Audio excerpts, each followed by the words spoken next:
Again, we're live on Instagram. We're live on Periscope. This is the Sunday Swings live show. We are in the home base tonight. So we finally got a decent internet connection in here. And so we can go live from here now. It took us forever to get a good internet connection. So we'll let everybody on Periscope roll in. But people on Periscope may know more about the topic tonight, which is not the main topic, but I guess the first topic is Teacherman gets triggered. I don't know if you caught the conversation, but Teacherman got triggered at me this week. It was funny. It was fun. I got lots of feedback from it. I feel sorry for the guy.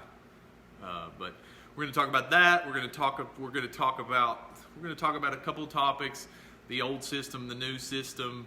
We're going to talk about KPKR learning. We're going to talk about how and why the old system are dying. And I'm going to give you the roadmap of how it's going to die, because it's dying and nobody can say why or how. I'm going to tell you why and how, why the old system is. I don't want to say old school, because not everybody that is old is doing the old school, and not everybody that's young so it's the old system versus the new system. And so I'm going to talk about why the old system is going to die. It's dying. I see it. A lot of people see it, but some people like Teacherman don't see it. And so, again, if you're just tuning in, so we're rolling in our viewers on Twitter. So we'll get started. Teacherman gets triggered. If you saw the conversation on Friday, I usually ignore Teacherman, and I've said this before.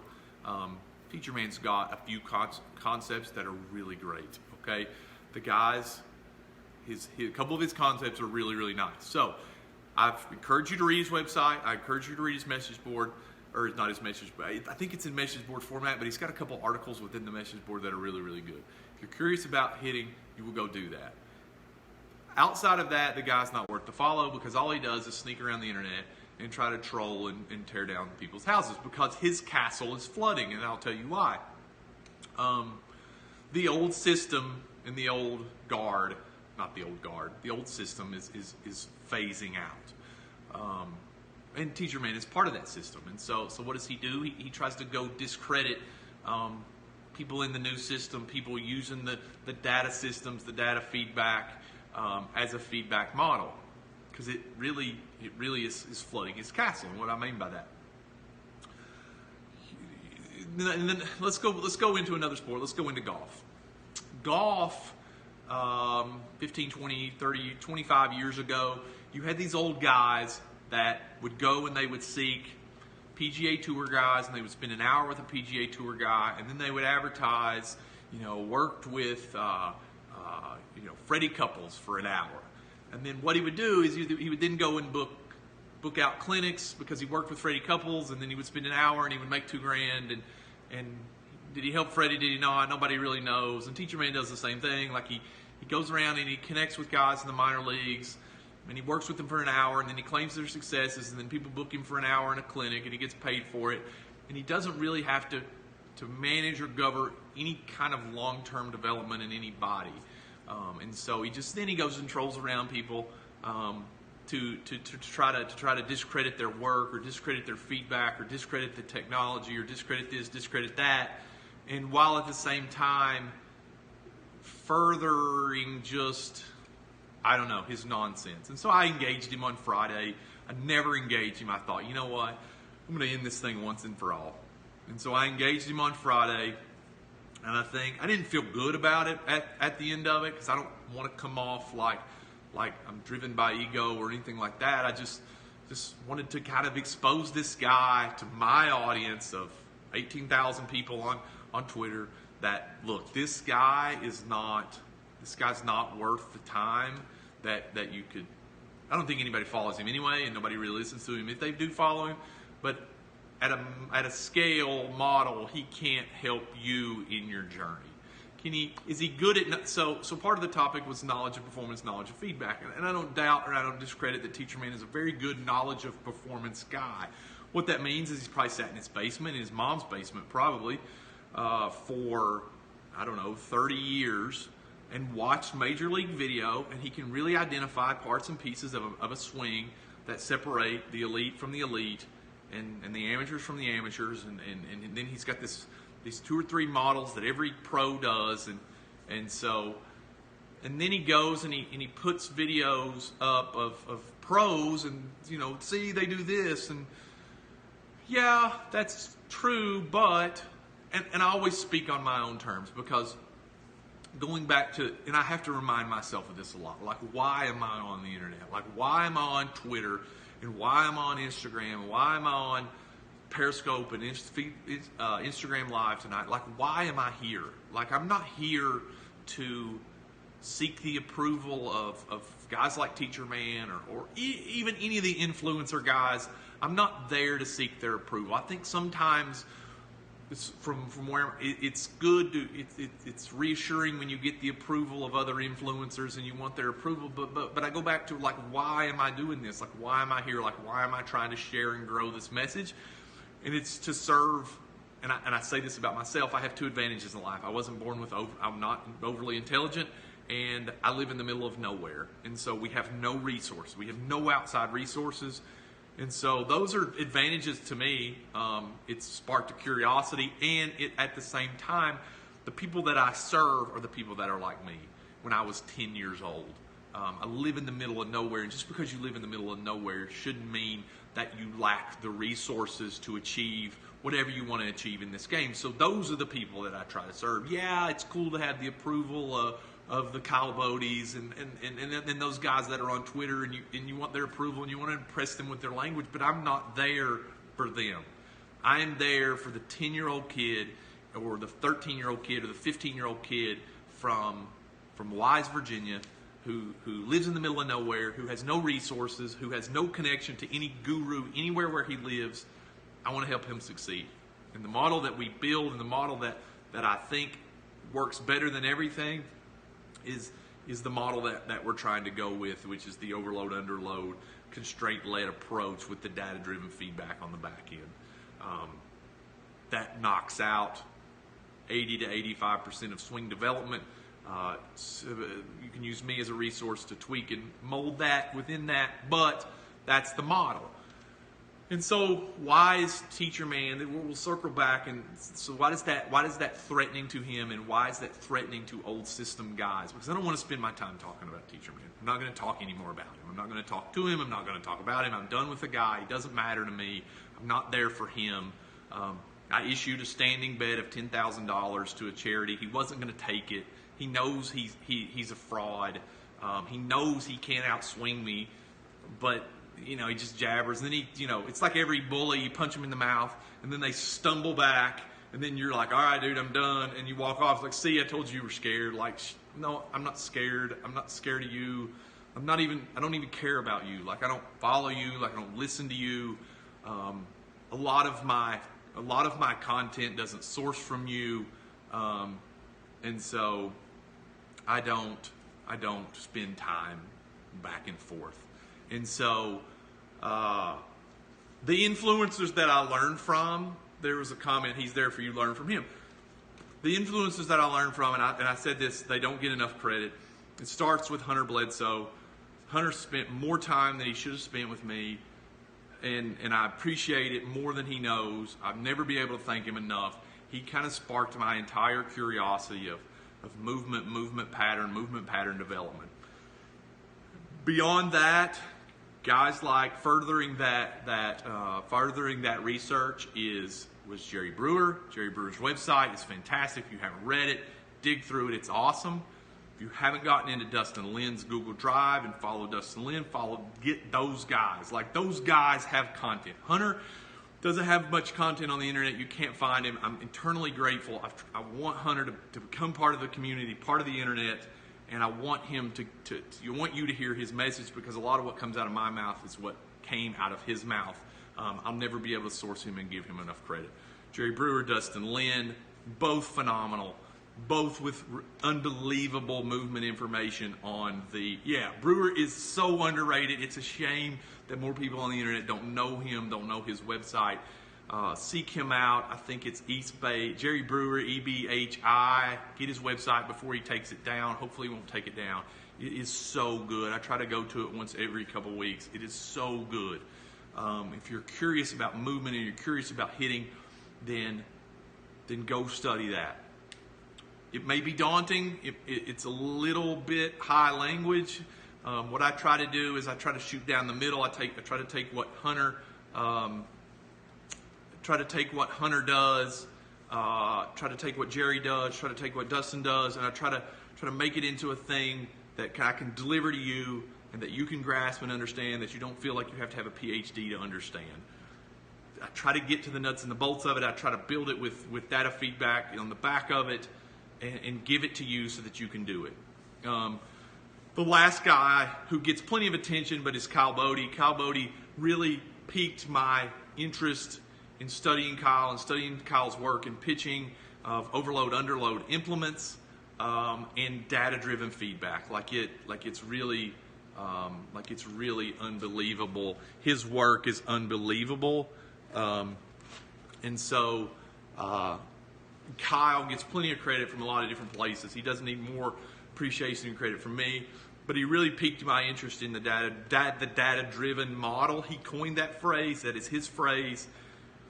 I try to stand on I am where I am, and a lot of coaches are where they are because they stood on the shoulders of giants. Those are my guys. Like, I don't know Jerry and I don't know Dustin personally. I know Hunter personally. I don't know Kyle personally, but I have read everything that I can find and get my hands on and try to learn from those guys to try to build a model that works for you, the individual. Part of what is wrong with knowledge of performance guy is he can look at video and he can see like what's going on, but for the 13-year-old kid in Wise, it means nothing for his journey. It means nothing for your journey. Yeah, we can identify coil. Yeah, we can identify bleed. But for the kid in 13 years old in Wise, Virginia, how is that going to make him better? How is he going to know that he's getting better? How can he measure it? How can he assess it? It looks good on video, but is it functioning better? That's where data is better. Data is just a better feedback. I'm not discrediting knowledge and performance because the skill of a coach is balancing knowledge of performance and knowledge of result feedback. Knowledge of performance is the video, is the verbal coaching of it. Knowledge of result is the data, is the swing data, is the batted ball exit data, is the body sensor data, is the ground force data. Like, how do you navigate that and put it so in a framework that the 13-year-old kid from Wise County can now take and duplicate so that I am an unnecessary piece of that. I think the sign of a great teacher is a teacher that and somebody, this is a quote from somewhere. Again, I'm not smart enough to remember who it came from, but the sign of a great teacher and the mark of a great teacher is one that can make themselves unnecessary. Like, I'm not necessary for the entire journey. The problem with knowledge performance guy is he's 100% necessary because you have to rely on him to tell you what you're doing at all times. The data will tell you that. The data will measure that. The data know, like, if you just get the feedback, then you're going to know 90% of what you need to know. Now, that last 10%, if you make it there and you're good enough, and I hope you are, and I hope you develop that way, that last 10% is so hard to get, but it's so hard to try to feel and develop systems and models to develop those things. I'm not saying it can't be done. Overload, underload implement training is awesome. It is the best. So, I mean, the new school guys, and it happened in golf. So back to my point in golf is the instructors then milled around the tour, got a couple of tour clients, helped them, not helped them, booked clinics, made money. Here come the new guard. Okay, this is how this is going to happen. Here come the new guard. Here come these tech guys that everybody wrote off. Like, the old guys were like, oh, these tech guys, they're not going to make it. And by and large, in the beginning, they didn't, because the golfers that were there at the time were not brought on that path. Like they weren't brought up on that. But tech starts to dribble into junior golf. Those guys come along behind Tiger. They're looking for ways to beat Tiger. Okay, so then like those data guys became more important here first, and then it came along and it started to build up. And then when those guys, those junior golf guys, came into tour, and those old system guys started spitting their language, the new system guys said, you know, that's wonderful and awesome, but can you, like, what do you have to back that up? Like, what kind of technology? Well, nothing. I don't have anything. We don't need that. No, that's the way I've always done it, so that's the way I need you. I need you to show me the data behind what you're saying. Well, I don't have it. Well, then you're out. Then they go seek a guy who has the numbers and has that, because that's the way they came up. And when those guys start to come up and those guys start to become more relevant, then the old system guys they're out. Like, they get pushed out. Like that's no personal vendetta against anyone. That's just how it's going to happen. Like, I get calls every week from colleges, Division I, Division II, Division III, JUCOs. They want to know about the data feedback, because the guys they're recruiting now were developed on that. And so it's two ways. It's either they adapt and they're able to recruit those guys because they're in that world, or if they can recruit them, now they need to know how to develop them with this kind of feedback. And it's happening in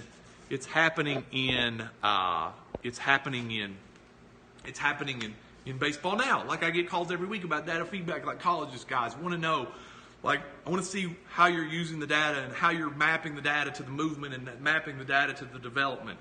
It's happening in college now.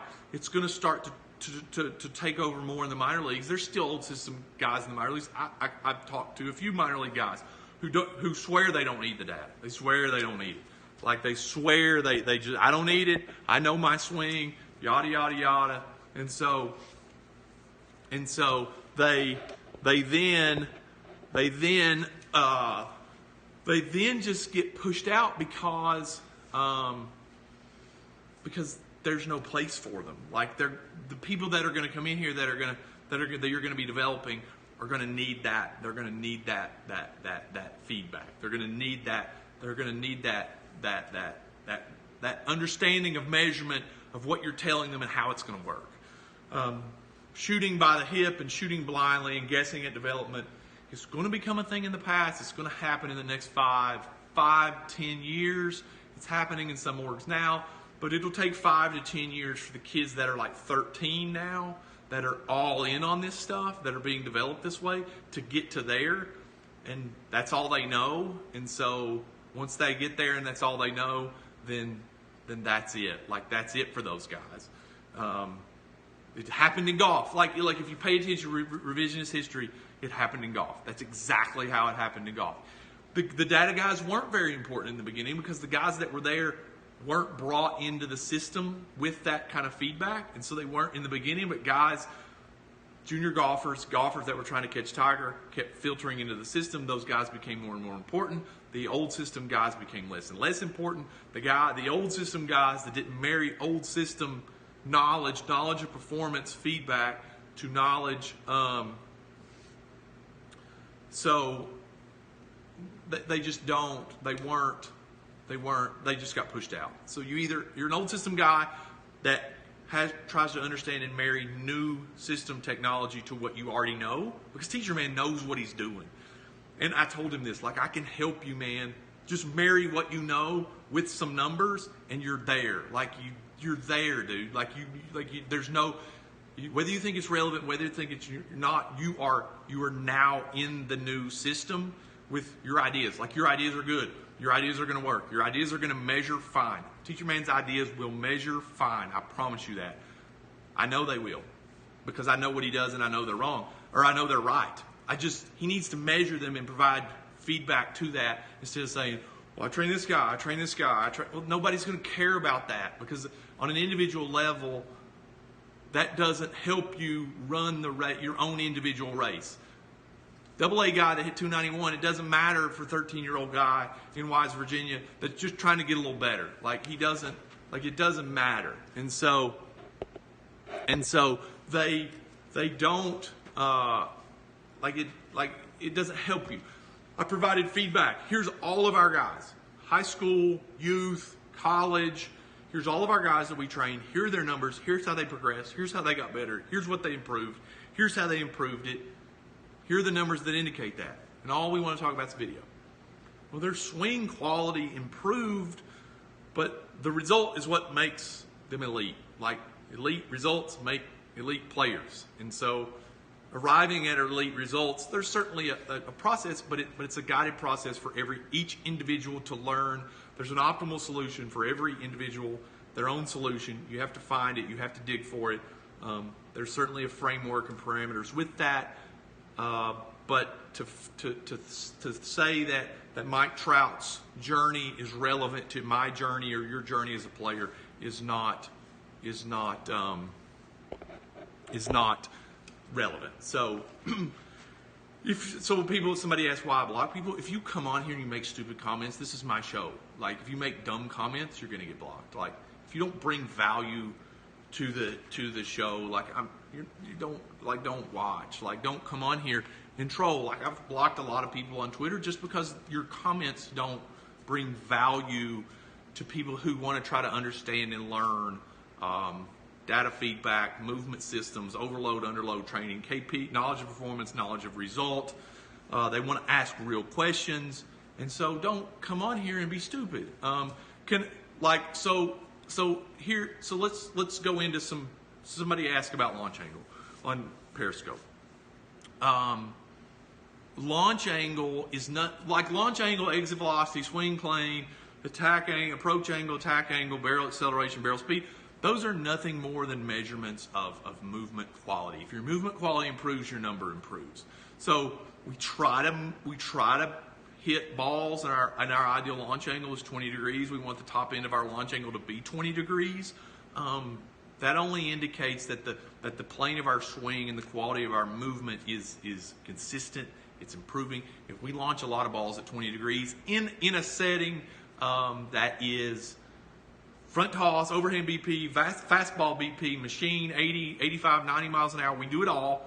If we can launch high and exit velocity at 20 degrees and we can progress that 3 to 5% over 12-week periods, you're getting better. That's what getting better is. Like, it's not perfecting your left foot. It's not perfecting your left arm. Like, it's not that. Though movement quality is important, and we train movement quality with overload, underload implements because that's the best way to do it for most, is that then we use data feedback, launch angle, exit.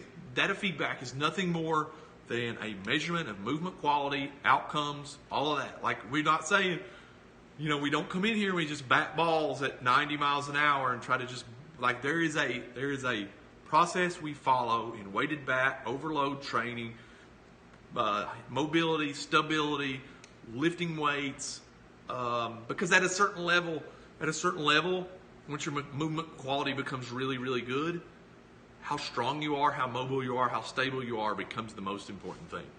You got to continue to challenge and seek the corners of your ability, but your movement quality, it peaks, and then competitiveness comes, and like, your swing's good enough, man. It's fine. We just gotta seek uncomfortable places, run at them, try to figure it out, try to develop constraints. We have the balance pad work, we have the visual constraints, we have the overload, underload. We try to just build, and Ryan Parker, I think, tweeted this today from the Pitchapalooza guys. I talked to some guys at Pitchapalooza. It was awesome. I didn't get to go. My daughter had a school play Friday and at a dance recital yesterday. Shocking that my daughter would be more important to me than a coach's clinic, because I don't spend enough time with her anyway. I'm all the time training people. I'm all the time consulting on the internet, answering emails on the phone, but he tweeted that like, a constraint is nothing more than a tool to make it create a different problem so that the athlete can find a better solution. And that's what we try to do. We try to create a number of problems so that the hitter has to find the most optimal solution for them. How do we measure that? We use numbers. That's it. Like, we use numbers. Like, Like I dug through our summer, fall, college, high school, like hard hit averages on our weighted back training, our exit velocity tracking, like our barrels, acceleration tracking, our swing plane track, like all of our tracking numbers that really map to our training programs. You know, they work. Everybody's gotten better. That's not, you know, my incredible teaching knowledge. It's just, here are the implements, here are the drills, here's the roadmap, here's how we're going to build the constraints, here's how we're going to make the problems for you to find better solutions. And really hitting, if you've read Jerry Brewer says that hitting is a multi-objective solution. I think that's how he says it. But it's a problem that has one answer, but it's got many different ways that you can solve it. Each individual, given their movement profile, whether you're built like Goldsmith or whether you're built like Pujols or whether you're built like Donaldson or Mookie Betts or however, you've got to transfer your center of pressure and your center of mass. And do you know how much pressure are you creating into the ground? Are you 2.5 times your ground force? Like all of those things really matter. Your ability to accelerate the barrel on plane really matters. And so we just try to build systems and problems so that athletes can find better solutions within them. They move more efficiently, they move more mobilely, they stabilize better, and then we tie it all together with data feedback. That's it. Like that's a better model. That's what will happen. That's what will happen eventually. That's what college coaches want to know. Like, how do you map your training systems to the data? How do you map the hitting movements to the data? Like, and that's the way it's going to go. Like, it's not going to go it's not going backwards. The PGA Tour didn't go backwards. What is the best approach to change in a KP dominated area I can make as a coach? So I think you've got to get feedback systems. Like, I think you've got to build feedback systems that kind of take your own theory and opinion out of the model and replace that with some piece of technology, a good piece of technology to start with. And I don't get paid for them. I make no commission from them. Diamond Kinetics is a good place to start. Doing Diamond Kinetics assessments and tracking process using nothing more than a $150 sensor would make all the difference in the world for you, because now kind of your opinion is out of it. If a guy arrives on a negative swing plane, he's swinging down. I know what it feels like. I know what you might be saying it feels like, but if your number says differently, then the numbers don't lie. And so the numbers are a better way to evaluate movement quality, swing quality. Yeah, a mirror and a PVC pipe, but again, you're still looking at knowledge of performance. You're trying to find better knowledge of result. We're trying to find better knowledge of result.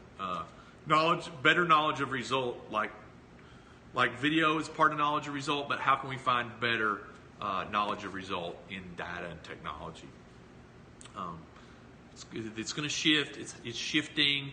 You know, high school guys won't have this problem per se, because the people that live in your town have to play for you. Like, you don't have to change. I hope you do for the sake of the players, but a lot of you don't have to change because the people that live in your town have to play for you. It's not like they can play for anyone else. And so it won't be an issue. So best way to measure exit velocity, we have a lot of people that measure exit velocity with pocket radars. You know, in limited distance, you can measure your exit velocity in a pocket radar. It's not going to be the be-all, end-all accurate, but it's going to give you a pretty good baseline measurement for tracking your weighted back training, tracking your strength training, tracking your mobility and stability work. Like, exit velocity is a great tool to track training, hitter training. You know, the thing that's going to set you apart as you climb the ladder is your ability to throw a ball hard and your ability to hit a ball hard. And if you can hit a ball, then hitting a ball harder really matters. If you're an 80 exit velocity guy, and in 6 months you can be an 85 mile an hour exit velocity guy, then you probably raise your average 125 points on all your batted ball totals. That's what the data indicates in the major leagues. It's probably higher than that. It's probably higher than that at lower levels. Hitting the ball harder really matters. You know, I begged some of the pro guys that I talked to try to, because every minor league park has TrackMan data. Some of the pro guys that I talked to, like, dude, if you played in the Astros organization, like, you you would need to know these numbers, and you would need to know how to increase these numbers. But my guess is probably part of them fail because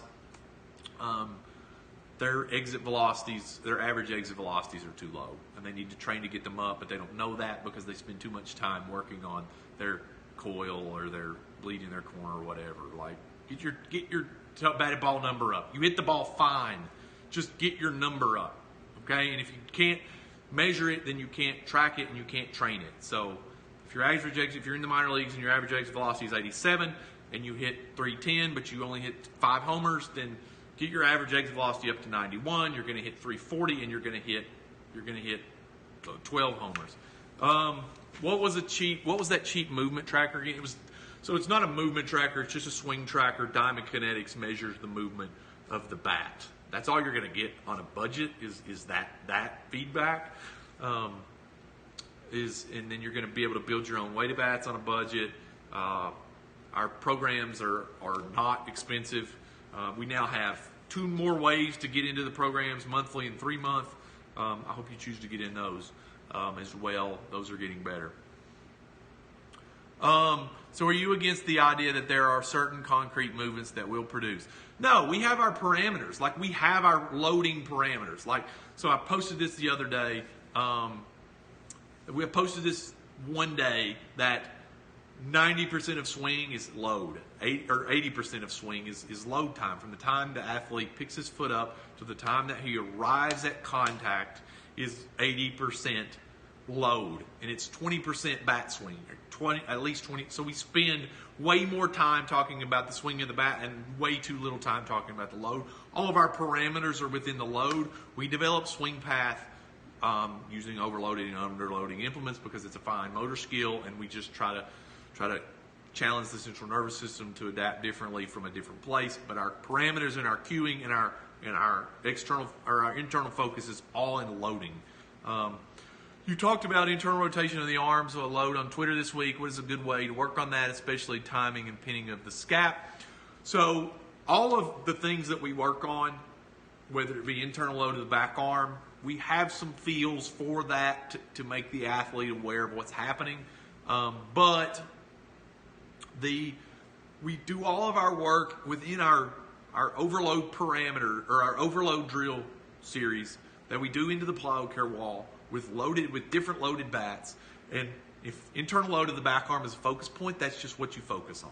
I'm really trying to pin my scap, internally load my back arm and pin my scap, allowing my back hip to fire and create good sequencing up my chain. We want to split hairs, but 80% of the problem is that players don't have efficient kinetic chains. They don't have efficient body segmenting, so we work on a lot of that. And then once a player gets that, then Teacherman's theory of launch quickness is perfectly relevant. Like, how fast can you make the decision between seeing the pitch and deciding to swing at it and firing your swing off? Like, that's perfectly relevant.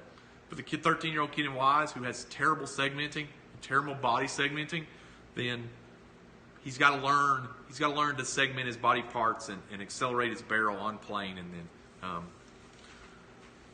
So Teacherman he won't do that. Of course he won't. Like, if the bully on the street, if you finally challenge him to a fight, will actually meet you out there? No, he won't. He'll come up with a convenient excuse to not show up, and then when you show up and when he finally shows up and you're not there anymore, he's like, "See, I told you were scared." Like, no, like, he's not, and I'm not gonna spend any more time on Teacherman. Like, again, I said this in the beginning. If you caught this in the beginning, the guy's got good concepts. There have been some guys that have watched this, that have commented on this, that put me on his website. It's really, really good. There's some really, really good points in it. I think they can help you. I'm not against people's content that helps you. He just doesn't put out much content on Twitter that helps you. He needs to marry his knowledge of performance with some better knowledge of result so that he can help more people at scale. But other than that, that's it for Teacherman. Like, I'm not talking about him anymore. He'll probably continue to talk about me, but I won't. I'm not going to talk about him anymore. There was another question on Periscope. Was there another question on Periscope? There was something about, let's see if I can go back. I can always miss comments on Periscope and I can't go back. because they disappear. But yeah, shoot, what was it? Man, I can't remember. I'm sorry. I'm sorry if I missed it. If I missed it and you ask it again. I'm sorry. Someone asked, hip hinge. Oh, yeah. Hinge is crazy important. You can't get into your hip until you can get into a hinge. You either start there, you load into there, and then now you can externally kind of load your back leg, allow your femur and your pelvis to do its thing, to stretch out, and then by moving your center of pressure to your lead foot and stabilizing your lead leg, now all that energy that you created and stored in your hip, then it can transfer up your chain and out your barrel, as long as you segment, pin your scap, do all these things correctly in your load phase, then you have a chance to accelerate your barrel to a high level, arrive on a positive swing plane within a couple other parameters. But again, you train all this stuff not by hearing me tell you to do this. You get a bat in your hand, an overloaded bat in your hand, and you spend time feeling this stuff and launching in constrained positions that allow these movements to develop. That's how you do it. And then you measure it to say, yeah, like that feels good. Let's put a sensor on our bat now and see that our acceleration numbers is 5 G's better. Well, it will be.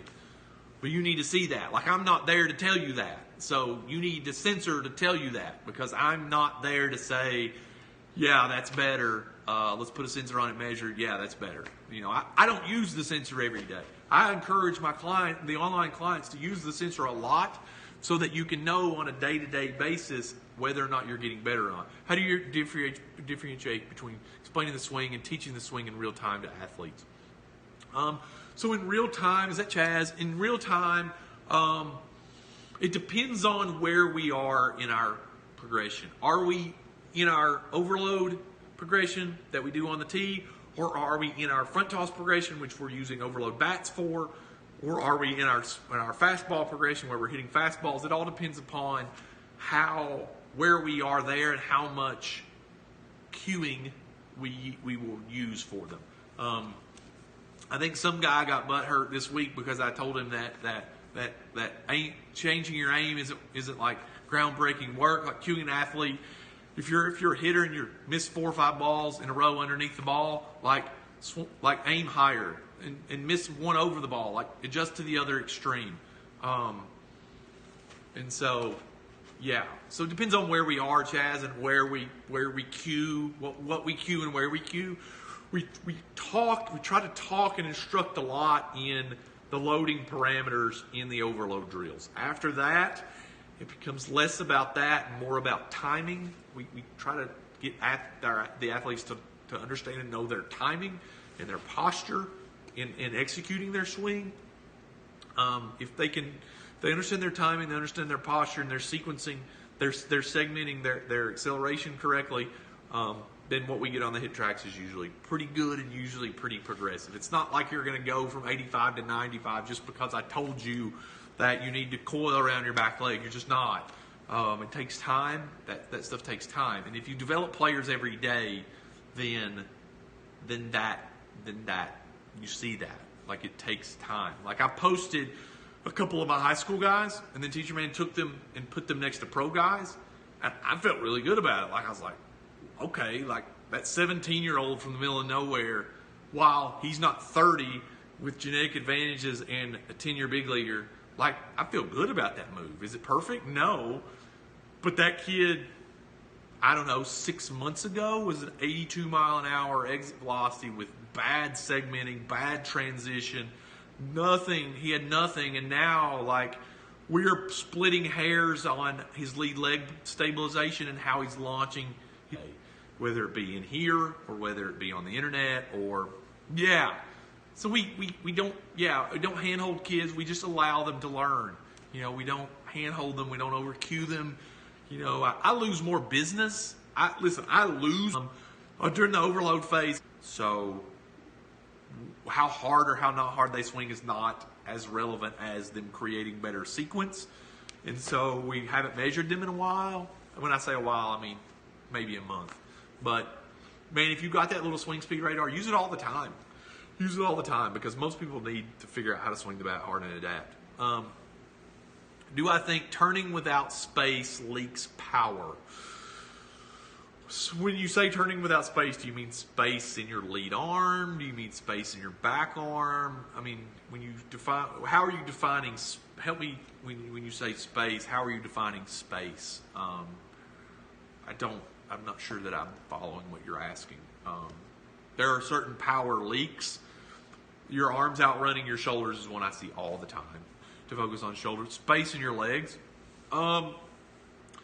So we can talk about Teacherman's concepts. He talks about bleeding his coil. When we talk about that, we talk about externally and stacking your knee, keeping your knee over your back foot as your pelvis and center of mass moves. That causes this massive, massive amount of stretch in your hip socket. So spreading the floor, your knees working out, really engages your glutes. And then if we can transition our center of pressure to our front foot and we can block and stabilize our front foot, then all that stretch has an opportunity to accelerate. So if you collapse your knee in there too fast, then yes, you've got power leak because you didn't build and store, which is Hunter Bledsoe. Again, Hunter Bledsoe, build and store energy in your back hip and carry it to contact. If your back knee collapses in there too early, then you're losing power. You have power leak. We measure that mostly in barrel acceleration, because if we do those things with our back leg and we carry that energy to the ground and we can sequence it right, then the barrel acceleration that you'll find on the Diamond Kinetics number goes up. And so when our focus areas are there, we identify our hitters in two ways really when we do their initial assessment. They're either speed deficient or no, Bledsoe wasn't my agent. I didn't have an agent, but Hunter's awesome. I don't know his agent world. I just know his movement world, and it's really, really good. Hunter's from Kingsport, Tennessee, and that's like right here. And so we kind of crossed paths through one of his clients that he then helped one of my clients, then my high school kids, and so he helped one of my high school kids get with Hunter, and so Hunter and I crossed paths. Hunter and I have crossed paths 3 or 4 times. Again, Hunter Bledsoe, awesome. If Hunter gets a book, if he comes out with a book, I think he's trying to come out with a book, him and Matt Cada, buy it. It'll be awesome. So back to the initial assessment, the things that we kind of classify guys, bat speed guys, although not important. We like to track it, measure it. We have exit ball velocity to do that. We track exit ball velocity more than we track bat speed. The two really movement deficiencies that we try to solve is barrel acceleration and swing plane. Can we get a kid to accelerate his barrel on plane and arrive his barrel on plane deep in the zone? Period. Most are not very good at that. Most get better at that through their time here. We challenge them in different ways. We challenge them with fastballs. We challenge them with live at-bats. And then try to help guide them to their own discovery of their own optimal way to swing a bat. That's the plan. It's a little bit kooky. Just saw the JD says he looks to drive fastballs oppo and off speed to pull. So this is one thing that we talk about some with our college guys is our in-game approach. They don't give you points for like hitting the ball opposite. Now I get that thinking opposite keeps his posture on the ball and keeps him on his load longer and keeps his barrel accelerating deep. They don't give you points for hitting it opposite. So trying to flay the ball opposite is not going to help you. It's not going to help you. What we try to talk about is we talk about anticipate a speed and look for the ball up and try to hit it hard. That's it. Anticipate a speed, look for the ball up, try to hit it hard. If you hit the ball hard, opposite, if you pull the ball hard, great. If you hit the ball up the middle, awesome. If you hit the ball over the fence, awesome. We're trying to hit the ball hard and in the air. Okay? They know that. You don't come here and see me if you're trying not to hit the ball in the air. We're trying to hit the ball in the air. But look speed, i.e. fastball or off speed, look up. If you look up, you can always adjust down. but anticipate the ball, anticipate a speed, and anticipate the ball being up. If you can do those two things, then you can side bend and adjust your way down. Up and down is a way bigger adjustment than in and out. So we don't look in or out, we just look speed and height, and then we hopefully have trained our guys in a way that they can adapt in or out in real time to hit the ball here, there, or everywhere. There was another question on Periscope. The Instagram feed is weak. It's really weak. I may just end it because it's bad. We're still going strong on Periscope. Are there other questions? I hope that we've put. I know I jump around with my ideas. I try to take 2 or 3 notes and I try to get them. I hope you understood the process of how the old system guys got phased out by the new system guys. The golf guys, and then we talked about KP and KR, knowledge of performance, knowledge of result. We talked about how the old system guys are going to get phased out by the new system guys. That's going to happen. It's already happened.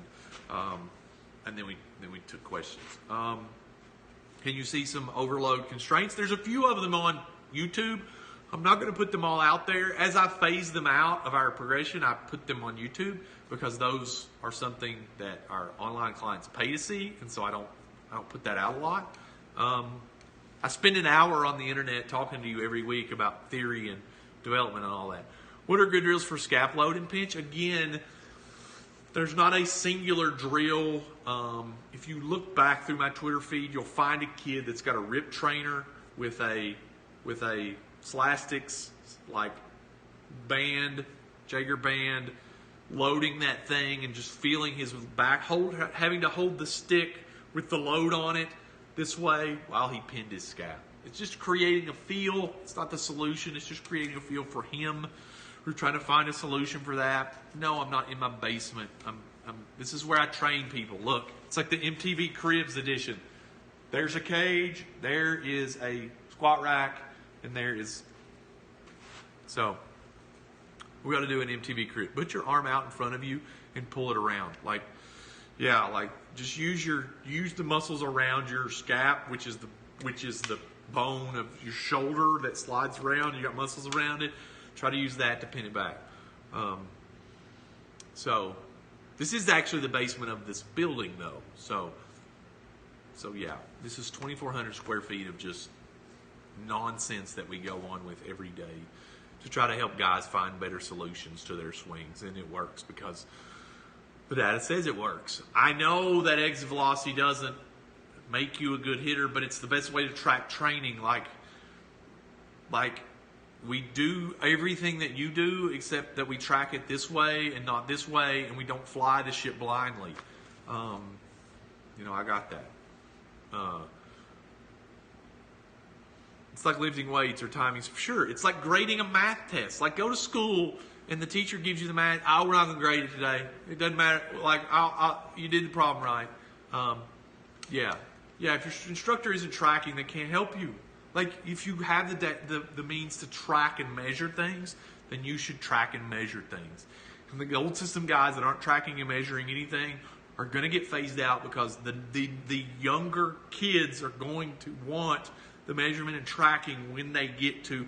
And look, I told you this. I get calls from Division I, Division II, Division III schools about how they can track and measure things better because the guys they are going to need to recruit to help them win need that.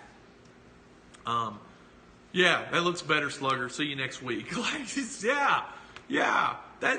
Those facility guys, those independent guys like Teacherman that are running around doing clinics because they trained X, Y, and Z, those guys, college guys that have to go get their players, those guys are going to be phased out. And I'm sure in the comments, people say, oh, you're stupid. Okay, it happened in golf. The old system guys said the same thing in golf. It's fine. It'll happen here too. It's just the guys that are here now weren't built and developed on these models. And the more the young kids are built and developed on these models as they trickle up into the system, they're going, and it's happening now. I get way more college calls than I do pro calls because maybe I'm not any good and pro guys don't need me. Or B, the college guy, the freshmen that are now The freshmen that they're now recruiting were built on this. They need to know this to recruit those guys and say, yeah, we're gonna do that for you too. And now, once you get them in your program, how do you use this to measure and monitor what you're going to do in your program to further develop them? That's what college guys want to know. Objective results, best anecdotal proclamations every day of the week. 100%. Like it's not that hard to understand if you're a growth-minded person. My objective opinions mean nothing. Nothing. I am 100% open to the objective opinion of how we can better improve these numbers. I'm just not going to argue that these numbers are relevant. Like, these numbers are really, really relevant. Your objective opinion upon how these numbers are relevant is one thing. But if you're a guy, an old system guy that has these theories, to just bring numbers with your theories that they work, and like everybody will shut up. Like, all right, man. Like you took X kid, and did this with them over 6 weeks. Like, that's really impressive. Like, that's really good.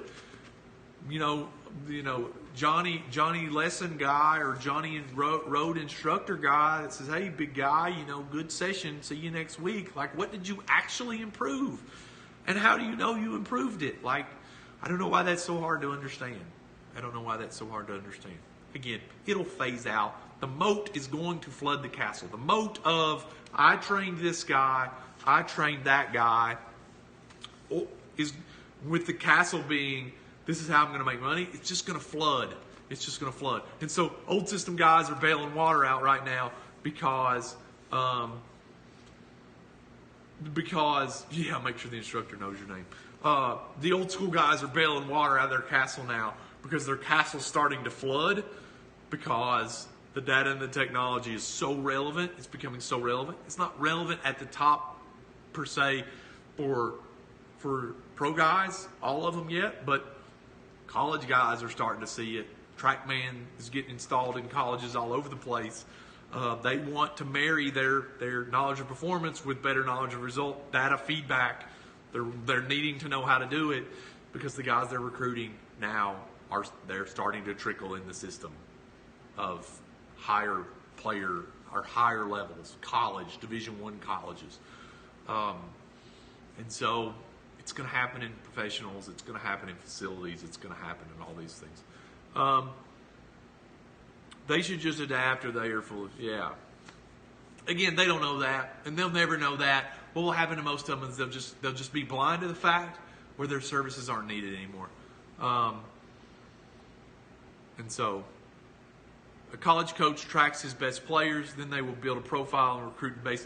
Listen, I know this for 100% fact. I'm not going to tell you who it is, but the colleges that have Trackman, okay? Let me explain this to you people. The colleges that have Trackman can then access all of the data that comes out of the Trackman database on every Trackman in the country. So the fields at Lake Point all have Trackman. And so these coaches at this one particular college can then sit at their offices at their school. They can watch the Trackman games. They can have two guys on the road. They can watch the Trackman games. And they can say, hey, dude, like there's a guy on field 7 that is throwing 94 miles an hour that if you're not there, you need to get there right now. And so they can watch 7 games at one time and watch all the Trackman data and make sure they've got eyes on the ground and know where they're going. That's what's happening. And so if you're not paid, so 2 road guys in NCAA can become 10, and those guys aren't going to miss anybody. So if you're not training to improve the data, and then you're ignoring the data as a recruiting tool, you're going to be out because these guys that have this access, they're not going to miss a soul. They're going to be on top of everything. Once they get you in your program, they're going to know every step to take to get you better. They're going to measure and track how you're getting better. And this thing is happening. Okay? I feel like it's unbelievable that people argue about, no more saying I don't get any exposure. Like, the eye in the sky is always watching at Lake Point. They've got Trackman on 3 fields or 4 fields or 5 fields or 6, I don't know, but they've got them on there. And the colleges that have the Trackmans at their field that have access to all that Trackman data. They can watch it in real time. Now, everybody can't do that. I think you've got to have some sort of Trackman subscription that you can get to do that. But you can only have 2 road guys in college, and if you've got the ability to track and understand the Trackman data that's coming out of the fields during in-game, then someone can have an unreal 20-degree launch angle but still with stats and those, so it's not a measurement of consistency. Whatever, dude. You're talking about adaptability. You're talking about real-time adjustments. You're talking about. I do miss the romance in the scout that has the eye. Yeah, but that's going to become irrelevant too. What a better way for kids not paying expensive to pay for play to get exposure. Sure, like we've got kids right here in this building. Look around, okay? We've got one kid. I posted 93.5 mile an hour exit block or pull down, 5-ounce pull down on Friday. He's 16 years old. In February, he'll probably bump it around 90 off the mound. Every year from now, he's got a chance to be 92, 95 if he continues to progress as he has. If he's there, I'm going to film it. We're going to put a Stalker Pro 2. I'm going to film it. We're going to put it on my Twitter account, and he will get astronomical amount of, and that was free to him. Like, the showcase thing is going to phase out. Also, guys are going to get more into the games or not. They're going to want to see what players do in games, but the evaluation process is going to become way different, which is a good thing because it's way overpriced and it's way overpriced for the amount of value you get. The best recruiting. Kyle Bodie said this: the best recruiting tool is a video on the internet of your kid throwing 95 miles an hour. He'll get any offer he wants. Just put it on a Twitter account. Send it to a guy like me. I'll retweet it. College coaches everywhere see it, and then they DM you, and they're all over you. Are there any other questions? Again, considering coming college camp in December, but can't come all 5 days. You okay with me leaving her? Yeah. We need to probably talk about that. We need to price a 1-day, 2-day training if you can drop in. We need to do that. So I'll post that tomorrow. The cost of the college training is $200 for the week. We'll probably just do $50 per day. And if you get all 5 days, it's $200. That's what we'll do. So does that sound good to you? If you want to come 2 days, it's $50 per day. If you want to come 5 days, it's $200. $100 down payment. If you want to commit to 2 days, then it'd be half down payment, $50 down payment to hold your spot. That's going down in Myrtle Beach, South Carolina, Pawleys Island, December 27th through the 31st, taking the Trackman, taking the way to bat programming, taking all the tools down there, tools and assessment tools, teach you the way to bat programming so you can do it on your own. I'm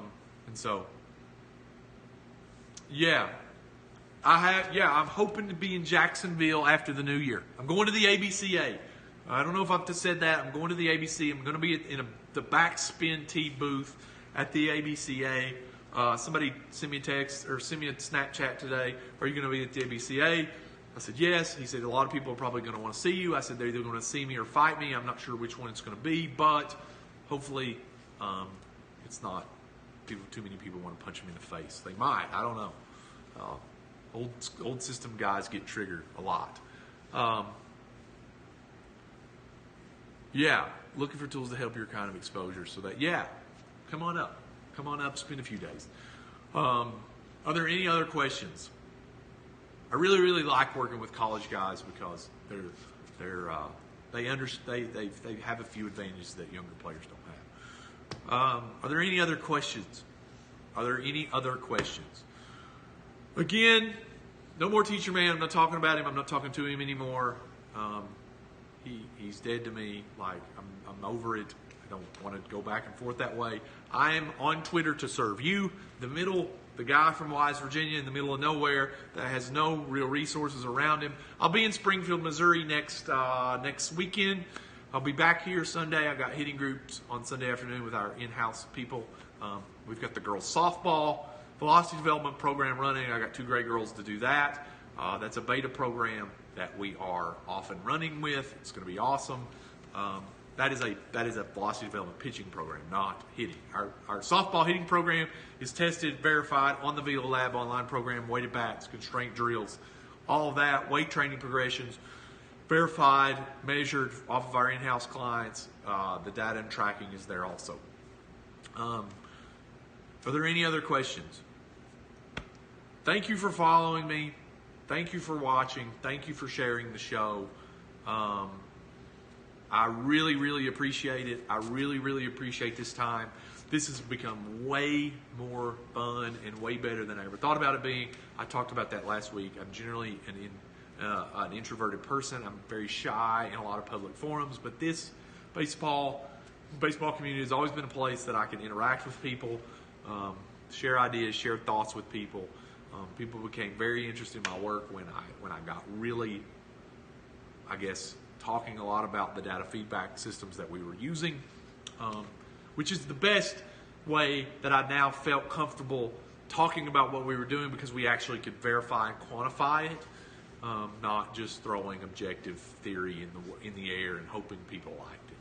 We actually verify and measure things. And so when will this be on YouTube? So this episode will be on YouTube next Sunday. Last Sunday's episode was on YouTube today. This is the 20th one, I think. And so this one, there's 19 other episodes that'll be on YouTube. We're trying to put them in podcast form. People have requested podcast form. Again, I said this in the beginning, I don't have the gift of intelligence. And so it takes me a month to figure things out. And once I figure it out, I can roll with it. But I don't have a team of people. It's just me. And so it's just me doing program development. I have some people that help me with program implementation. But I don't have internet people. I run all of my social medias.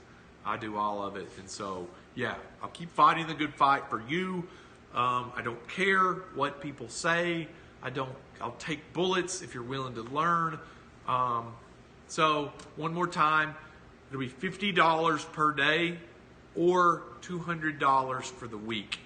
Requires half down payment to hold your spot. We got to have half of what you're committing to up front. If you're going to do 2 days, it'll be $50 up front, $50 on arrival. Shoot me a DM or shoot me an email if you're going to be there.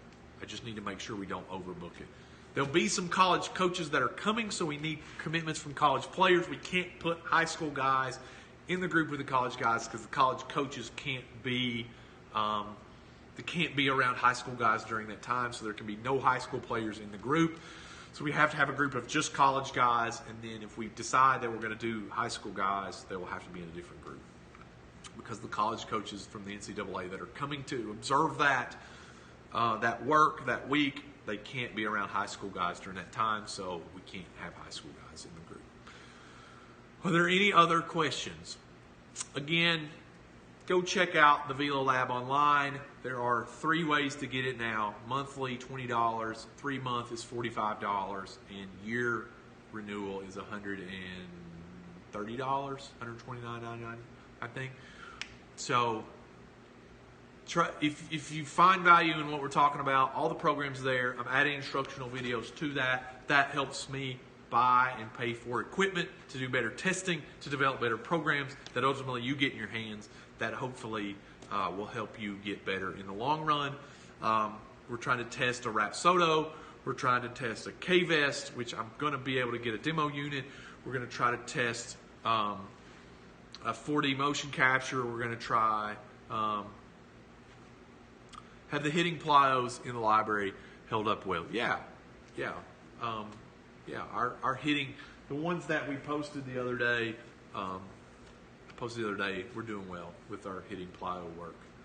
We busted some driveline ones, but those were the pitching ones. I don't know about the hitting ones.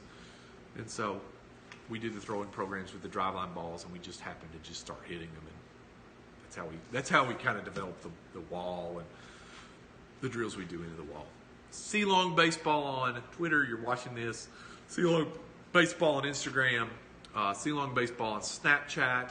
The website, chadlongworthonline.com. YouTube, you can watch all the past episodes of this. I appreciate you watching. If you have any further questions, concerns, or regards about any training, any programming, again, reach out to me, open DMs. I'll answer anything. I appreciate you stopping in. I will see you next week.